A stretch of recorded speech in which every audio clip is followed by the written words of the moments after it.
he went back to Dagobah and he picked up the beck and Peafowl. call. Yeah, the beck and call. Part of me keeps thinking it's gonna summon one of the dreadnoughts, but I feel like that's too ridiculous. But the whole time it's arriving to you, it's just shooting down like it's like just Raining fire. Orbital bombardment, just. It also turns on the coffee maker.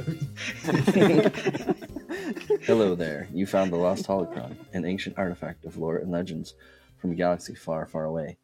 Each transmission of the Lost Holocron, you will join an episodic discussion of media from the Star Wars universe. We will be your guides. We got Tim. Hello. We have Kyle. Here I am again. We have myself, Scott. And then we have Stuart. And I'm present. We will be covering the material up to and including Chapter 11 of Dark Force Rising. Tim, what happened so far? All right, so far, Admiral Akbar, the military head of the New Republic, has been arrested under suspicion of treason. During the ultimately calamitous raid on Sluis Van, the Imperial remnants surreptitiously deposited funds into one of Akbar's accounts through the vacillatory world of Polani. Han Solo suspects Akbar's main political rival, Borsk Phalia, of foul play. Seeing Polani as a dead end, he takes both Lando Calrissian and Luke Skywalker to sleuth around on New Cove, a planet that saw notable Bothan interest during the Galactic Civil War. On New Cove, Han spies Bothan Council aide Tav Bralia and discovers a new faction. A routine Imperial raid escalates after finding Luke's X-Wing and Lando's Lady Luck. The Independents assist Han, Luke, and Lando to escape into New Cove airspace. Luke engages fighters in a dogfight to buy the Lady Luck time to rendezvous with 3 dreadnoughts that drop out of hyperspace to assist the fleeing Independents. After Lady Luck docks and makes the jump to hyperspace, Luke makes his own getaway to a fateful introduction on Jomark. Kyle, what happened in this chapter? He's muted. My bad. And I have to zoom in. Zoom in, damn it. Zoom in. Enhance. New Cove? What is that? New Cove, right? Mm-hmm. Cove. Cove? Cove.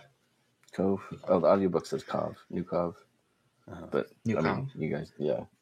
Anybody can. We'll find every single way to pronounce it. It's all subjective. New corn on the cob. New Right. Sov. Han and Lando arrive in an encampment on the undisclosed planet that vaguely reminds both of them of the old rebellion bases during the Galactic Civil War. Senda takes Han to meet Corellian political figure from his childhood, Graham Bell of Davis. After becoming acquainted, they move outside to get full introductions and discover what might happen next. Over Hongor, Thrawn and Pelion review the footage where old acquaintances clash with Star Destroyer Relentless over New Cove. Thrawn is certain that they are Corellian in origin and makes contact with Captain Dorja of the Relentless. The ship thief Niles Farrier was caught smuggling Cov biomolecules. Thrawn sentences him to steal the dreadnoughts recordings from within the last 3 months, hoping to capture the dreadnoughts rather than risk destruction by simply routing Corellian faction. Pelion then presents analysis from Kavarak's ship, Wookiee hair everywhere. They both conclude that Kavarak's month-long absence must have been owed to his capture and subsequent interrogation and release. Thrawn orders to prepare for a show of force on the surface to remind the Nagori where their loyalties lie. I imagine Wookiee hair is like pine needles. Oh, wow. Yeah, I can see that. Yeah. Nice oily pine needles. I wonder if they crackle when you throw them in the campfire. Those are pine They cones. do give a smell. That makes your eyes water. You can make a nice candle out of them. Do you ever get really deep into the internet and see people making pine needle soda? Wait, what? Isn't that Mountain Dew? Where people, kind of, apparently. Really? People insist if you get a glass jar, pack that full of pine needles, and then fill it with fresh distilled water, and leave it there to ferment, it tastes like Sprite. Well, color me intrigued. Well, Isn't pine toxic? I'm sure, and due to pesticides. yeah, but I mean, I can imagine it being toxic in You know, Maybe I imagined this. No, Hang on. no. Now I have to look into super it. high concentration. I know. Next time I go camping, I'm going to try that. We'll have a poison kit on standby. Yes. Just grab some charcoal out of the campfire. Yeah. I'm ready.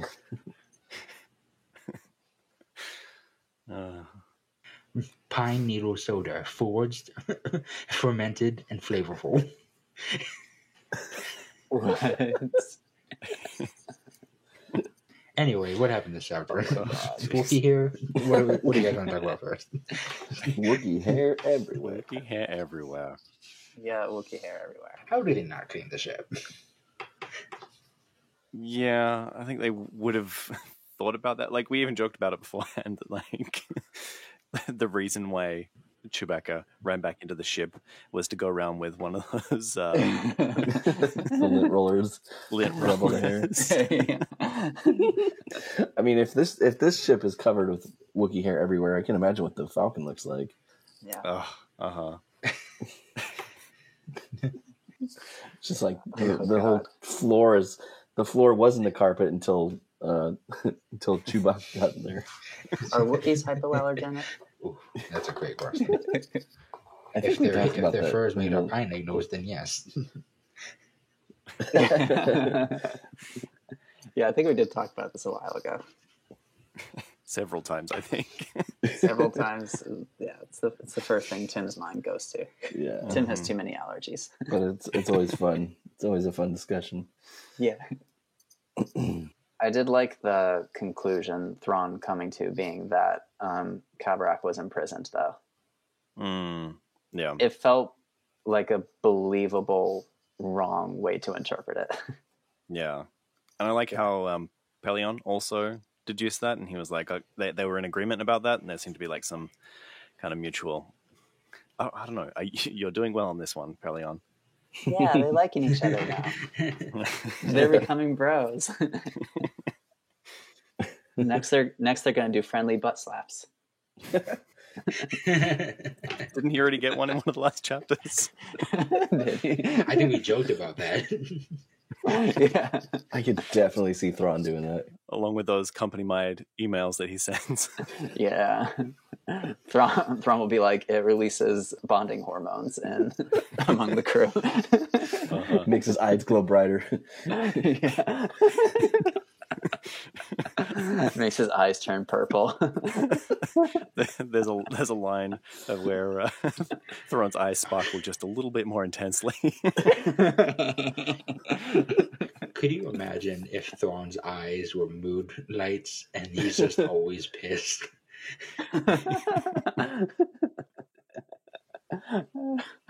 That would be hilarious. I like how we also have another bit of folly from Thrawn as well. He assumed that his baiting at Palani was going to be more enticing, and he was a bit confused as to why they were on New Corv instead of going after that, chasing that lead. So he doesn't know anything about the the Bothan interest in that area, it seems. So I liked that we're seeing a little bit more that if Thrawn is not working with 100% intelligence, then Little intelligence. He's getting to Luke and Leia's level. no, he just can't think that low down. Yeah. when you've got a natural intelligence of 16, you can't think of an intelligence at level of 8. Yeah.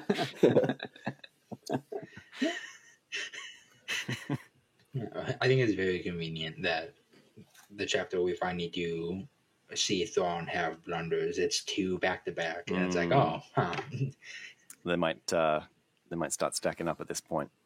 But that does remind me that earlier in the book we get some hint at something called Delta Source, which was Thrawn's direct monitoring of something going on in the ex-Imperial capital.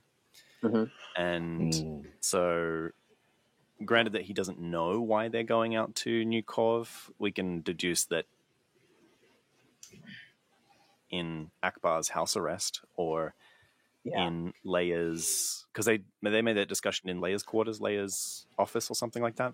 Yeah.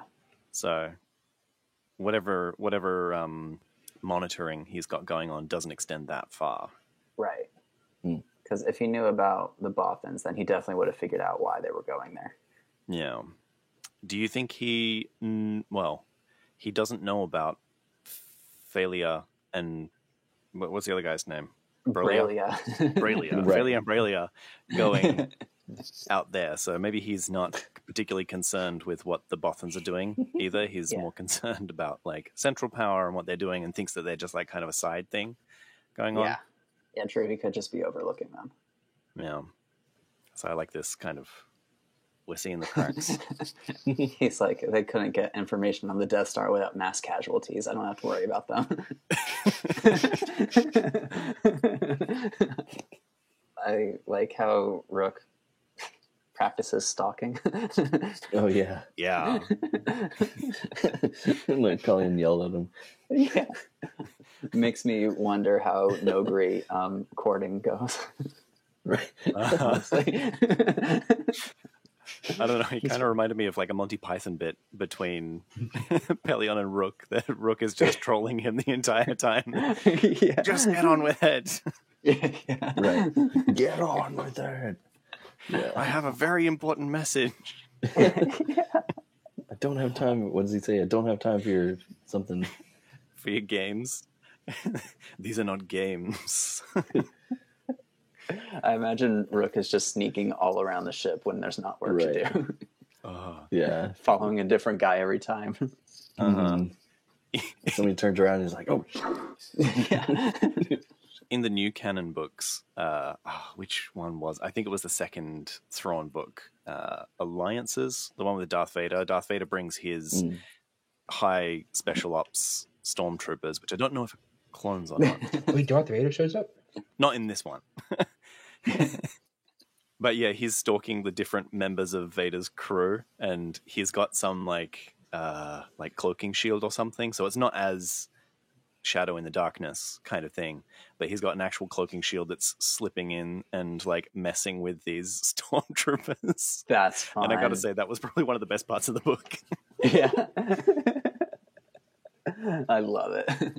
He probably does the best pranks. I really want one of those candle sculptures, though. Those sound. It super sounded cool. really cool. And he said it was like one of the few art forms that can't be like counterfeit or something. Yeah, there were many attempts, but none of them seemed to capture that magic of the simplicity of coming of the what do they call it? Carillion flame miniature. I love how the first thing he said when Pelion walked in was, "No, I haven't gone insane." How did he know what he was thinking? Because he's Thrawn, baby. He knows everything. He does. He knows how many people walk into like from one ship to another ship just by how many seconds it takes. Although if I walk into a room and someone immediately says, "Have you gone?" So I know I haven't gone insane. I'm immediately more suspicious of their sanity. Crazy? I was Like, crazy how do you know I once. haven't gotten insane? I don't even know.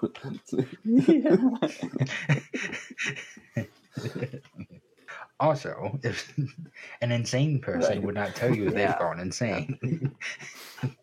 I'm perfectly sane. The crazy giraffe told me. That giraffe, that's the crazy one. Yeah, he's crazy. I'm not crazy. He's crazy. You're crazy. Have you met any giraffes that can talk? This one is definitely crazy.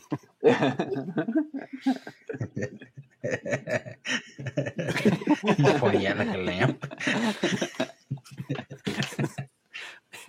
And he's duct taped like a little a little towel too, so it looks like a tongue just dropping Right. from the tongue. Spray painted spots on it. In this chapter, I think whenever Lando is around, I think about Lady Luck, and then it mainly makes me think Luke just has like a weird MacGuffin clicker that is gonna do something. I can't wait to find out what that's gonna do. It's gonna be good. I mean, it better lead to something. There was a big point in the story so far. Are we talking about the slave circuit?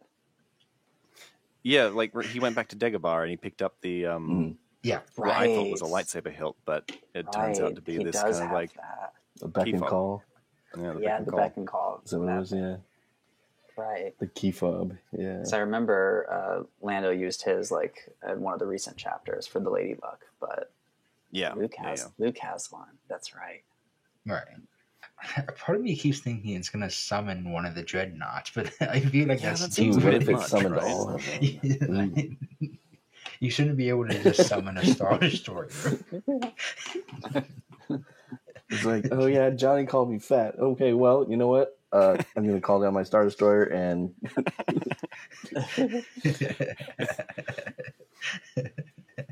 It's one of those ones that the slave circuits also blast everything in its way. It just fires directly onto you wherever you're at. but the whole time it's arriving to you, it's just shooting down like it's like just Raining fire. Orbital bombardment just with a click of a button. Yeah. And it lets out the trash.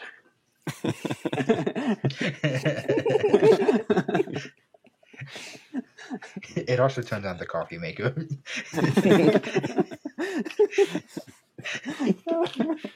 Wow, what a MacGuffin. I mean, that's what this is gonna be. Like, as excited as I'm gonna be, this is gonna do some bullshit that helps everyone right at the end. I mean, the longer it's not touched, the bigger the payoff has to be. So. Yeah. I would be asking anyone that I see about it. Like, I hope the first thing that comes out of his mouth when he meets Cyberyoth is like, "Hey, do you know what this does? What's up with this button? Is this yours? Do you own it?" Yeah, we haven't heard him fidgeting with it at all, and I would be like I think Tim or no Scott, you said once you find that thing, you're just gonna be clicking it everywhere that you go, just tapping the buttons. maybe that's all it does. Maybe it's just a fancy fidget toy. It's an easy button. Yeah, that was easy. Wait, what's an easy button? It's just a button that says that was easy. Yeah, it was something When something you that press it, it just Staples says did. the words. That was easy. Yeah. Uh-huh. Yeah, it was a series of advertisements that Staples, an office Yeah. supply store, did here in the States. Mm-hmm. Uh-huh. And then they sold them, and you could put them on your desk. Yeah, I think it started off as the commercial or whatever, and then they actually made them. Can you get those still? Let's find out. You can get one so you can upload your own Oh. phrases too. Can I make okay. it Yeah. summon my car? You can get a toy screaming goat. You know what? Yes, It's you can available still- on Amazon Japan, but it's currently Yeah. unavailable. They don't know when it's going to be back in stock. It's available in the U.S. And we have a what about- screaming go button and a dad joke. Yeah, there we go. 30-second dance party button. Nice. 30 seconds is a bit long. Cut it down to Yeah, 12 it and we'll got a is. deal. We have a fail button. Right. It does a sad trombone sound effect. Burr, burr, burr, burr. That's good to have. It does remind me if you go to no.com, it like end with like 7 O's.com. It's Darth Vader screaming no. Yeah, I was gonna say it's a Darth Vader. No. So we see a new faction, or We do. more of a new faction. Garm Bel Iblis. Garm Bill Iblis, yes. Okay, so this guy, he makes his first appearance in this book. So it's not somebody that we should be familiar with, but he was in The Force Unleashed, apparently. Which was he? on the Wikipedia page gives which version of The Force Unleashed Been a as while, well but okay. is Right. a good question. Yeah, true. But he gives like King Zeke from the Walking Dead vibes on in that one, and he's apparently in the Oh, he Revenge of the does. Sith novelization as well. Mm. So this might be an Oh. interesting character to look out for in whatever future books we tend to go for. Yeah, Yes, I like that. yeah. The was it the ship that's called the Peregrine or one of the ships? Yeah, one of the ships. The ship was called the Peregrine. Yeah, I like that. It was like it kind of brought back an old memory of like a ghost story for Han. I thought that was kind of cool. And you know, Yeah. What I liked about this was that like it's supposed to be foreshadowing for Bel Iblis, but it also kind of describes Han as well. That like he's always on the run. He doesn't have his own home. Like the Falcon's his home, right? Yeah, but right, like right. he's forever smuggling, going between worlds, and like he doesn't settle down. That's a really good point. Which also ties into something that I wanted to say about how well the writing is in this book, which I want to specifically call out another canon book that I just finished that I was so pissed with. Oh no. Like they were mystery baiting for the first like 15 chapters. You wouldn't know who the story was about until like the second or the third page. Like I'm not really sure how long it would be on a book because I'm reading on a Kindle, but Oh god. but yeah, it would be all like, he looked up at the sunset, and on this desolate world, he thought back to himself, how did he get here? And like, they would continue this until like it became like it was beyond obtuse. Until it finally said, and then Luke stroked his beard, and like, okay, we've been talking about Luke this entire time. Why? And like, why? It's because it's a mystery box thing, right? It's just mystery baiting to like point of that. That yeah, there's no pisses me point off. to it. Yeah. And I want to point out that like those things are really bad writing because it just makes it opaque about what you're doing, and the reveal is not for the people in the scene. The reveal is only to the audience, and like that's not, you know, that doesn't change anything story wise. And I feel like is this mystery baiting that is just so frustrating. I think clarity is the most important thing in good storytelling, particularly clarity of motivation. Yeah. That doesn't mean you can't have mystery. But if you are hiding what every single person is thinking or feeling, then you're not giving your audience something to connect to. Now, there are probably contexts where you could use that to your advantage because art is just like that. You know, if you think about how the way you present something could make people react, then you can think of different contexts to get different reactions. But in general, if you're not giving people a chance to connect, then there's a good chance they're not going to connect. Yeah. And I feel like a lot of storytellers really, really, really want to look really clever because their minds were blown by some like really well planted twist in something. And so they think they have to hide everything and be like, oh my God, it was just the whole time. And most of the time it just ends up being confusing. I mean, one of the examples that I have from this book is like Luke is meditating and he recognizes a ship that comes in, but like they don't tell us the ship. Like there's been enough clues that you can sort of like, well, particularly because I'm reading this book with you guys, that it's the Lady Luck. It's Lando coming in to, you know, sort council, that we know that he's coming to sort council with Luke. But then it's like, oh, with the sound of the repulsors and some shiny ship, and then the guy comes out of his ship and it was a figure that he recognized, but he blah blah blah. And it was like, you know, just tell us. He recognizes the ship.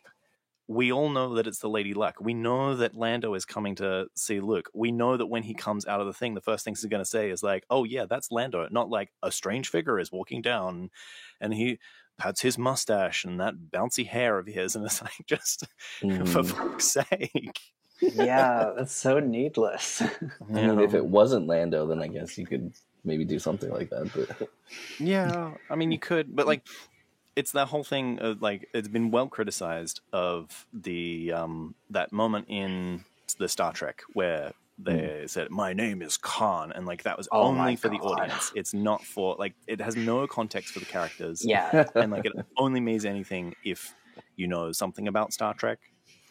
So I feel like the author is trying to do the opposite of that, and he's trying to make it be like, this is for those people who really know Star Wars. I'm not using any shorthand at all. Right? It's just so, it's so masturbatory. I hate it. Yeah. And so that I didn't feel like there was any of that in this chapter, because what I liked was that Han was like, this looks vaguely familiar. And then the very next sentence is Lando jumped ahead of it and said, you know what this reminds me of? This reminds me of the rebel bases that we had. There was no like dragging it on for paragraph after paragraph about, what could this remind us of? Let's get some more hints about this. Or like not even giving us hints, just like there's a vague mystery somewhere that the audience is supposed to be like waiting with bated breath for. But like we got, like you said, Tim, we got nothing to latch onto. Yeah. Just like, and then that revelation comes at what? Just like a time delay? That's not tension. That is just, like you said, it's masturbatory. It's self-inflating. Yeah. You don't intrigue people by telling them nothing. Yeah. Yeah, exactly. Yeah. It's two ends of an extreme. Like there's being too blunt and blatant and giving no detail, and it makes it unmagical. And then there's giving way too much detail without saying what it is, which just makes it boring. Yeah. There's an in between, which is where the good storytellers operate. Yeah. And throughout this whole chapter, we get the thing about the Peregrine, and Han is like, oh yeah, that reminds me of my childhood. So we get one reminder of Corellia, we get one reminder of his childhood, and then they get down and they're like, oh yeah, while Irene's is still wearing what she's been wearing, everybody else is wearing something that's kind of vaguely Corellian. So then we got two reference to Corellia. Then there's the Rebel base appearance, and that tells us all about who Bel Ibis is. And then we get seeing the guy, he felt like a schoolboy again, which then is a second reference to him being a child about when they would have had their first interaction. So like this is really good writing because it sets up all those ideas ahead of time to then when you get that twist, it's like it feels like it's naturally developing from the story. It's a good steep in your tea leaves, not just like, bam, there it is. Not just to mention, it's like total, like 100% upfront about everything Han is feeling and noticing. Yeah. So we know where Han is while everything is being set up and paying off. Like it's engaging. Yeah. It evokes feelings. Yeah. And it makes total sense for like, we're seeing this through this character's eyes, not like seeing it through this guy's eyes, but then also through a filter that the author is trying to contrive around making some sort of mystery or intention or tension or. Yeah. See, I mean, you don't create mystery by withholding information that the characters you're following know. Yeah, exactly. You create it by withholding information that the characters don't know. Yeah. Yeah. And then even that example that we talked about a while ago, the bomb under the table is, you can leave the bomb there, but and then the tension comes from that that the characters don't know, not that like you're just contriving some danger for everybody. Right. Yeah, exactly. So yeah, mystery baiting bad. Yeah. I quite like this chapter, even though that like there's not a lot of it in there, not a lot in this thing, but we've got a good story out of this. I feel like I'm really curious to see what this organization is about because I don't quite have a good sense of their objectives. But I'm interested in the vibe. Yeah, the vibe is interesting. I like this whole mystery base. Yeah. Mystery basing. Are these the human cultists?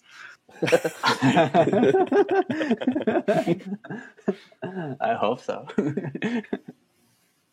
Yeah. Oh god, that would actually track really well with Han's question about anti-alien bias creeping in when he was a kid. Maybe it is the human cultists.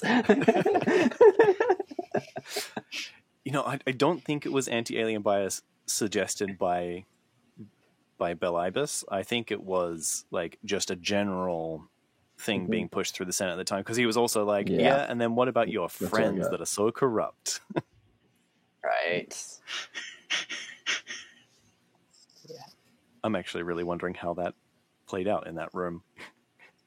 That seems a lot more politically engaged than anybody I ever knew in high school. Wait, he was 11. Yeah, he was 11. Yeah, he was 11. Who the hell is that politically engaged at 11? Han Solo, baby. I mean, Corellians, I guess. It's Probably children in destroyed galaxies left over from war remnants. right. Yeah. I can't Yeah, remember now what I it's was learning sad. at 11.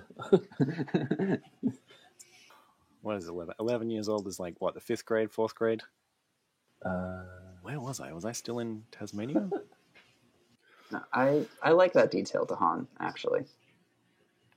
That he's that politically engaged at that age, because it sets up his general wandering and self-preservation instincts. mhm. But it also explains why he would, like come back and save Luke in Episode 4. It Oh, yeah. explains both sides to his nature, the self-serving and the heroic. Yeah. Yeah, because there's a little bit something selfless about looking out for other people that aren't like you. And Yeah, Mhm. exactly, yeah. even those idealistic farm boys. I mean, it also makes him kind of like Luke in a way, because he's an idealistic character who's just been kind of crushed by the reality of things. Yeah. Oh my god, he's just like us. Yeah. Oh, we are all Han Solo. We are all somebody's dog.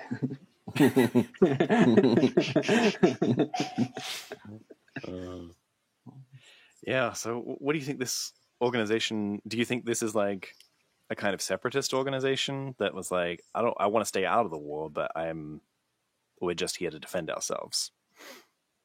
I am so Sounds kind of curious. like that. Well, because Arena's even, I think it was Arena's, says, we're not in the business of starting wars. She put the emphasis on the starting. But, like we're in the business of protecting Finishing ourselves or finishing wars or something. Yeah. Well, I'm going to turn this galaxy around if you guys don't stop fighting. I'm going to start my own faction with blackjack and hookers. Yeah. I mean, that's a joke, but I think you're not off, Scott. I think it's just a faction that's like, well, you guys have the best of luck. I'm going to the mountains to do my own crops. Yeah. To make my pine needle soda. Exactly. Yes. Oh, you don't think this is like that that faction that was living in the mountains for what planet was it called? Where they went to the Lobo. Oh, the gambling planet. The gambling planet, yeah, with the with the pasta. Yeah, the gambling planet with the pasta. Yeah, where they stopped before they went to Card's place. Yeah. Maybe they're part of this faction. Where That they would should want to be have independent. Maybe they're the group that's making those little skifter cards. I hate mini iPads. Maybe they're the Dark Force Rising. Ooh. Triple entendre. Oh my god. Find out next time on the Book of Boba Fett.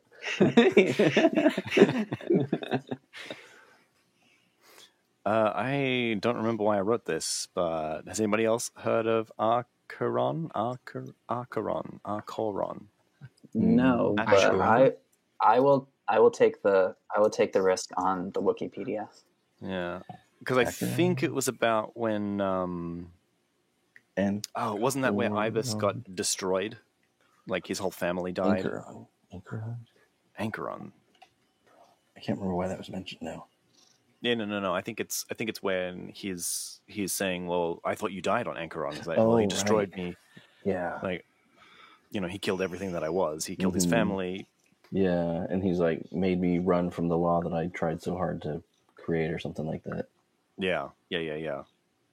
Anchoron is his phoenix ashes. Yeah. Yep. Oh, I'd be so curious, Tim, if you're there. Does Anchoron get mentioned in The Force Unleashed? Ooh, no. No. It does not. Looks like these media properties weren't talking to each other. No. The Last Command is mentioned, and so I'm just going to assume I came across a spoiler, but I can't tell what it is. All right. Yeah. I may or may not have. I won't share regardless. All right, sounds good. Yeah.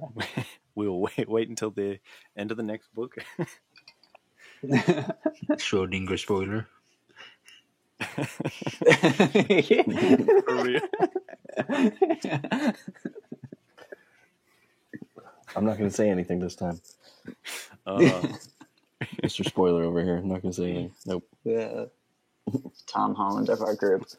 That's what I was complaining about, like the Wikipedia or like any of those like fandom articles will tell you exactly how somebody died or whatever. If you go to look up anything, like in the brief description, like, yes, he died on this planet being stabbed in the eye by this other person, this mortal enemy. Like, I didn't need to know that. I just wanted a brief description of who this person was. Oh, he was a senator? Okay, cool. That's all I needed to know. I didn't need to know that he also tripped on a landmine and got tangled in. Tangled by the razor grass. The razor grass. The landmine didn't even go off. He just tripped on it. But this character is best known for dying.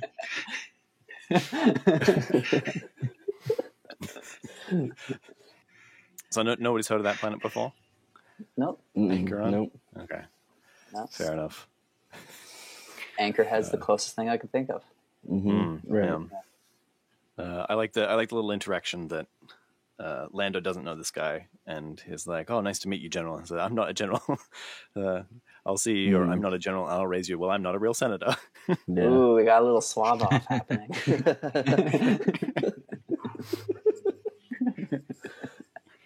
You think they'll compare cave collections?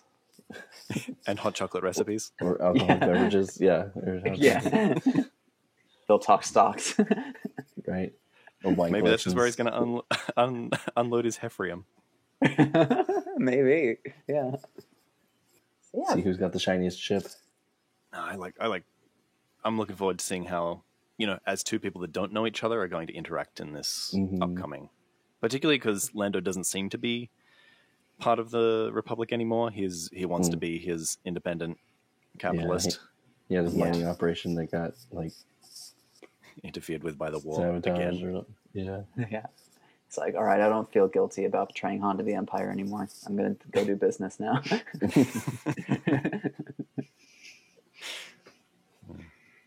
And we get more mentions about speed at the beginning of the chapter. They had 0.4 speed, and I did a quick search through the books, just using a bit of Control F to look for point something speed.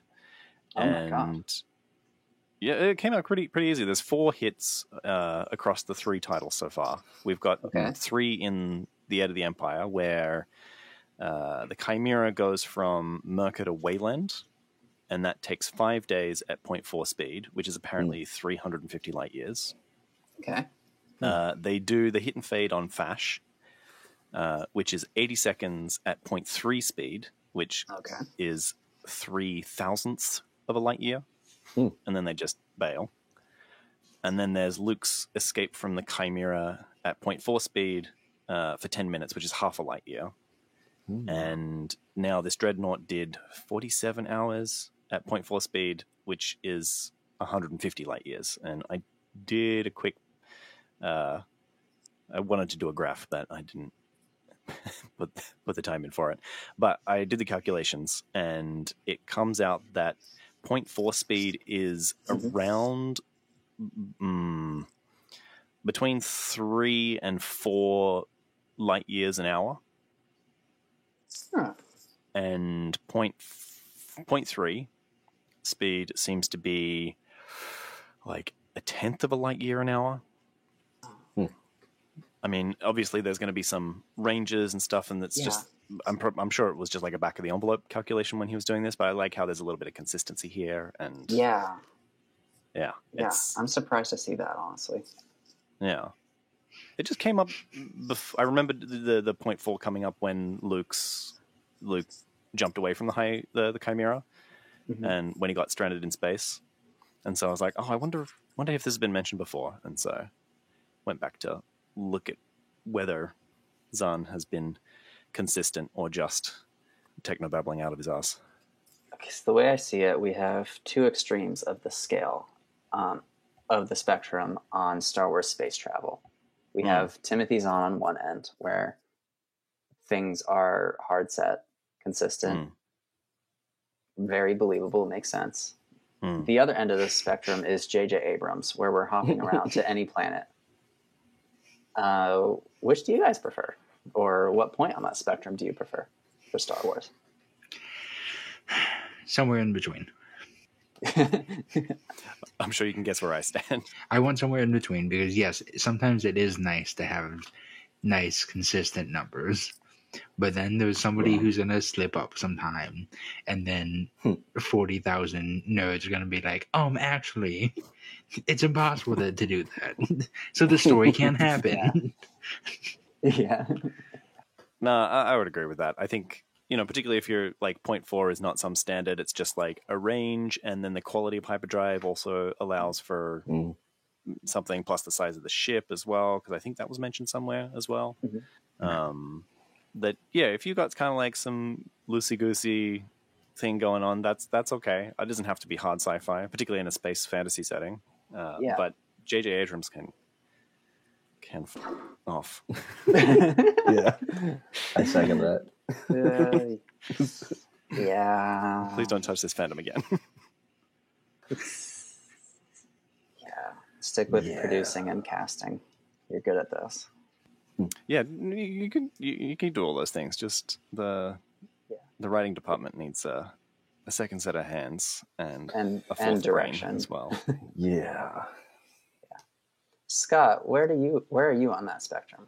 You'll have to explain that to me again. My ADHD was drifting out into space. What? Do you want super hard sci-fi? Everything, every speed is set, every distance is set. Characters will always travel at the same rates because things are consistent and realistic. Or do you want them to be hopping around whatever the planet the fuck they want? In some cases, like in Rise of Skywalker, in a ship that doesn't have a hyperdrive, when when Kylo takes a TIE fighter to Exegol. No, those TIE fighters have hyperdrives. They're that one did. Was that a retcon? I thought that one did. No, it's not a retcon. It's the advancement of that time. It looked like an OG one. Because he probably took it from the Death Star 2 wreckage. I thought he had his own personal TIE fighter. That's not what he took, though, because that crashed on Pisana. Right, okay, yeah. When Rey sliced off the wing. Oh, that's right.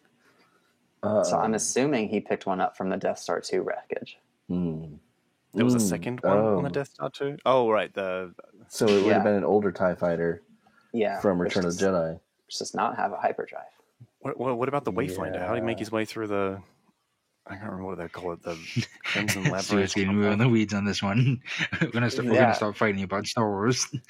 Yeah. What else do we do? If you try to think and justify what J.J. Abrams did, we're all gonna die. But you want this book that I complained about just half an hour ago. The Shadow of the Sith, right?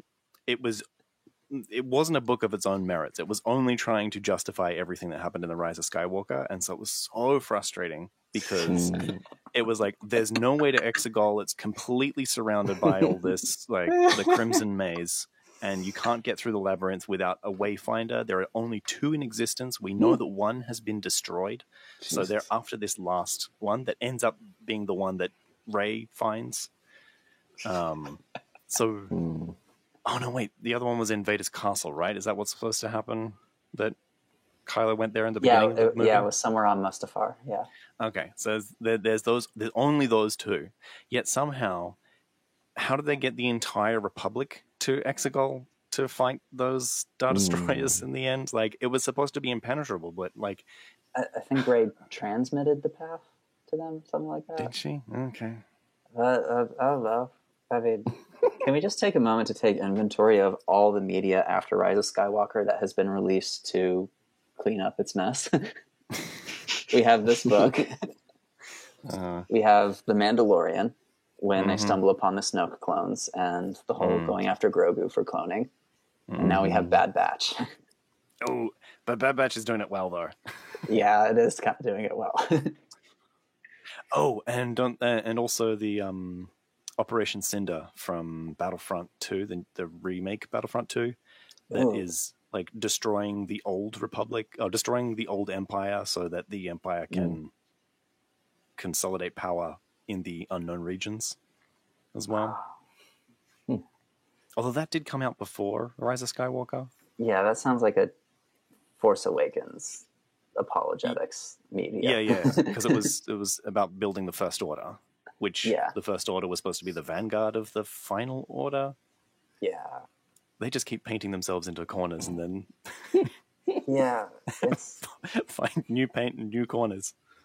So I just rewatched the episode of Mandalorian season 3 where we're following Dr. Pershing on Coruscant and like the rehabilitation program, the amnesty program to the New Republic. Yeah. And I have very mixed feelings on how like the New Republic is portrayed in this new media, because it gives me both sides are bad vibe. Yeah. Because there was definitely a very much a new boss, same as the old boss vibe to it. But and you got that in Ahsoka as well. Yeah, and I don't know if I like it. No. Yeah. Because, I mean, like, you have to not be Well, they want two things, right? They want you to be invested in the destruction of the New Republic in the sequel trilogy, but they also don't want you to be so invested that, like, it's such a critical blow to the structure of the universe at that point. And it's... Yeah. Like, somehow they painted them... Yeah, like, they just... Yeah, it's rough. And it all started with a $1 billion movie in 2015. Do you think they would have done better to just say goodbye to Luke and Leia and Han? I would have been down for it, yeah. No. I think most problems have stemmed from a forceful inclusion of, well, Mark Hamill is 40 years older, so we have to start at 40 years older to include him in this movie. Yeah. I mean, I don't think including them is inherently a bad idea. No, I'm not saying that either. Yeah. But the way that they've like protracted themselves in order to include them in the way that they did has led to a lot of It would have been nice to go on to something completely new. Yeah. Yeah, it really would have. Like a giant rubber chicken stamping down on the narrator. Yes, let's do it. It's the giraffe in the corner. And now for something completely different. Yes. I would have liked them to continue the Star Wars saga in the second season of the Book of Boba Fett.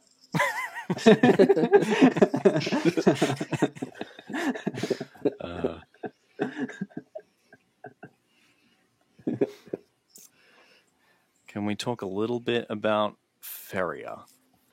Right. Niles Ferrier. Yeah, he's Niles Ferrier. I kind of like his character. Yeah. He seemed kind of funny in this one. I'm always a fan of the Clone Wars-esque pirate characters that randomly show up in Star Wars. Yeah. Yeah. I love that Star Wars has space for cowboys and pirates and wizards in its universe. Yeah. Yeah. And samurai and knights. Yeah. Put anything in there. Farmers. Yeah, we got farmers. Real expansionist media. Yeah. You can have medieval Europe and frontier. Like the Wild West. Wild West stuff. And there's a really good space for it. Yeah, it is. So we asked a couple of chapters back when we asked, like, oh, well, what is Feria doing here on Corv when Lando gave him some directions to somewhere else before?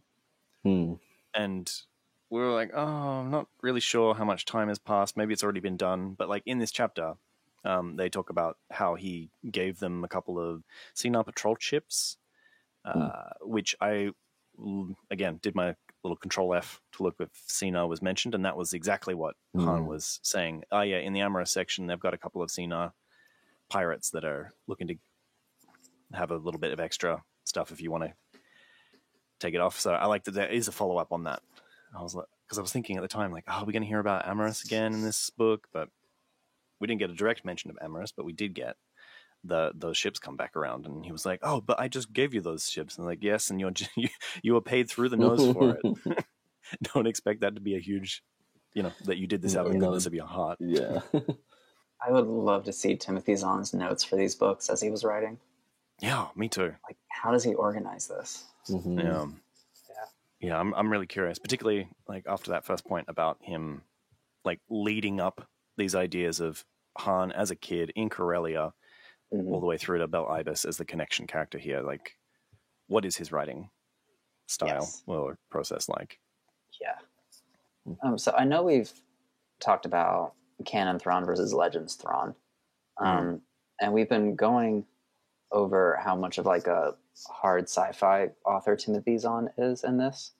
Mm-hmm. Is he still pretty hard sci-fi in his canon novels, or does he soften it up? I'm trying to remember. There was like a particular point that there was one of those micro jumps that he does in the ships, which seems to be a Chiss battle tactic that he has introduced to the Empire. And I can't remember whether, because we said, I said that I don't want the laws of physics to be perfect in Star Wars, that I want them to be able to disappear at one point before appearing at another point at all points of reference. So like the speed of light is not the speed of light is not the same as how fast light travels in the media. Yeah. And I can't remember if I think it was like they disappeared and then reappeared, not they reappeared before like they disappeared because they're traveling faster than light. So I think there's still that fantasy element there. I can't think of anything that would be used to like test your question on. Right. I probably have to look at some other scenarios that he's written around, but like he's got a background in physics, right? Engineering or physics. I remember us going over. So he definitely adds elements of like there is scientific or physics using problem solving in some of the books. Well, let me know your findings as you keep reading his stuff in canon. I'll see what else he's written. I do like Star Wars being at a very comfortable midpoint between fantasy and sci-fi. Or you could also say hard sci-fi and soft sci-fi, because sci-fi has been fantasy for quite a while. I mean, we've talked about it before that, like... Yeah. That hard sci-fi is a relatively new thing, as people want something more realistic, whereas, like... What do they say the first popular sci-fi was? Mary Shelley's... Frankenstein, right? Like, there's nothing particularly scientific about that, but it's like... I mean, not realistic science, but it's like fantasy science. I mean, they put down the flag and said, we are going to use science to rebuild a person, but like didn't explain any of that, regardless of like whether it's actually realistic or not. So I think of John Carter of Mars. That's like an early example of sci-fi. It's like space sci-fi. Yeah. Yeah, because Mary Shelley's, Frankenstein was here on Earth, but it was science, it kind of like it's horror around science, I guess. But yeah, whereas John Carter was basically like one of the first out in space. Okay, so it looks like Timothy Zahn has only written Thrawn novels since it's been changed to Disney. The last book that he wrote for Legends was one called Scoundrels, featuring our scoundrels. I like the idea of sci-fi, but the time period just being like ancient Greece, so it's just someone using a telescope, and it's like science fiction. Turning on a light switch. Using that Greek fire on the water. The clapper. Aristotle gives a Zoom lecture. And It's like in a reflection of water or something. That you can, like, So apparently they had like steam-powered doors, automatic doors in ancient Greece, or like they at least Really? tried to prototype one. I don't know, like, but that would be really cool, like a steampunk setting in ancient Greece. mhm. Yes. That would be really cool. Yeah. Let's do So it. down. Yeah. Yes. Any other thoughts on this chapter? I liked it. Very big thumbs up. I did. Yeah, I really liked it. It was a nice change of scenery with the new faction, Mm. but I like the mystery behind them too. I was kind of hoping for a bit more action, but I'm curious to see where it Yeah. goes. But it was a good introduction. Yeah. Yeah. It was Yeah, nice to yeah. introduce this new faction to us. But it's like we still don't know where they stand, which I like the mystery of it. I think that's kind of what bothered me. Really? Yeah, because I think I want to know what they're about, because it feels like we just see them, we get backstory, and then we go away. Mm. So it Yeah. did feel like a pretty abrupt pullout to me. But it feels like Mhm. it's a good, I don't know, like, you know, it leaves a lot for the next time we see them. Yeah. I guess we don't want to crowd the stage as well Yeah. in setting up, like, this is maybe one of Han's heroes when he was a kid. Hmm. And so, because he did feel Yeah. like there was that line that he was like, not anybody in the universe could get that automatic sir out of him. Hmm. Hmm. And so Right. I feel like if we'd gone straight into like the negotiation, then that would have kind of crowded out that kind of breathing space that was in this chapter. That's true. The resolution to it isn't them coming to some kind of understanding. It's the reveal of a potentially trustworthy source within this organization to Han. Yeah. Yeah. And if you want to, you know, it's action. The action is the Thrawn browbeating Niles Ferry. I'm going to put a Yeah. doomsday device on a ship that I'm going to give you. Right. So this has been The Lost Holocron. You can find transcripts, links to discussions, and more on our website, lostholocron.com. While you're there, you can learn how you can support the creation of future episodes. Read on, and we'll be waiting for you in the next transmission. We would be honored if you would join us.